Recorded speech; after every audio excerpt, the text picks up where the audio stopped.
ট্রেডিংয়ের জন্য candle ক্লোজিংয়ের wait করা উচিত কেন একবার দেখো এখানে শুধু এখানে কিছুক্ষণ আগে দেখো ক্যান্ডেলটা নিচের দিকে ছিল, ঠিক আছে, ফের আবার এখানে পুশ করছে। তবে আমি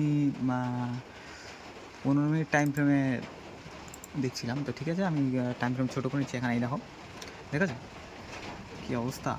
এর ধরে নাও কেউ ক্যান্ডেল ক্লোজিংয়ের ওয়েট করলো না, এইসব জায়গাতে দেখো এখান থেকে কত সুন্দর মুভ দিয়েছে, ঠিক আছে। এখান থেকে একটা সুন্দর একটা অর্ডার ব্লক রয়েছে, ঠিক আছে, ডাউন সাইডে।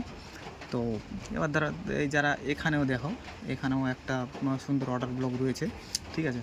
তো লং টাইমে আমি একটু দেখাই, 1 ঘন্টা টাইম ফ্রেমে আমি দেখাচ্ছি। ডেইলি টাইম ফ্রেমে এখানে সুন্দর একটা মোটামুটি রেজিস্ট্যান্স জোন রয়েছে। দেখো এখানে যদি ভালো করে খেয়াল করো, ঠিক আছে। তো সেই হিসেবেই মোটামুটি আমি এই রেজিস্ট্যান্সটা আমি এখানে ড্র করে রেখেছি, ঠিক আছে। তো যারা এই ক্যান্ডেল ক্লোজিংয়ের ওয়েট করে না তাদের জন্য এইগুলো হচ্ছে সারপ্রাইজ, ঠিক আছে। এই দেখো কত সুন্দর উপরে গেল, মনে হলো এমনভাবে ক্যান্ডেলটা গেল যেন মনে হলো যে আপ সাইডে মার্কেট, ঠিক আছে। কিন্তু ক্লোজ কোথায় হলো, এই দেখো ঠিক এই যে এই জায়গাটায় কত 6875, ঠিক আছে। তারপর দেখো একদম ডোজি ক্যান্ডেল বানিয়ে দিল, তারপর মার্কেট ডাউন, ঠিক আছে। ফের আবার এখানে একটা ইন্ডিকেশন ক্যান্ডেল বানিয়ে দিল, তারপর মার্কেট মুভ দিল আপার সাইডে। আবার দেখো এখান থেকে একটা ট্রেন্ড লাইন আসছে, ঠিক আছে। তো এখানে আবার রিয়াকশান করছে, এই দেখো। এখন যদি কেউ এখন দেখো আমি 5 মিনিটের টাইম ফ্রেমে আমি ক্যান্ডেলটা রেখেছি, ঠিক আছে। যদি কেউ এই জায়গাটায়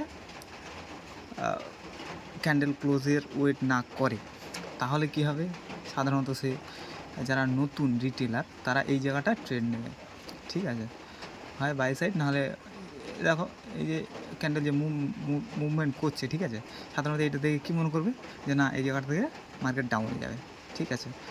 কিন্তু এই দেখো এর আবার আপ সাইডে মুভমেন্টাম দিচ্ছে, ঠিক আছে।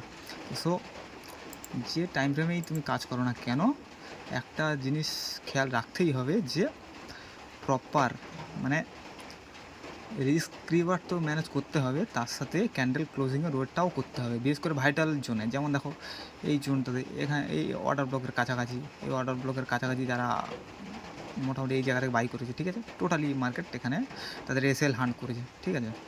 তারপরে এখানে দেখো এখানে যে কেসটা ঘটছে আর কি, এখান থেকে যে ট্রেন্ড লাইনটা রেখেছি, এখানে তো লিকুইডিটি অলরেডি মোটামুটি এর উপরে স্টপ লস এখনও রয়েছে, ঠিক আছে।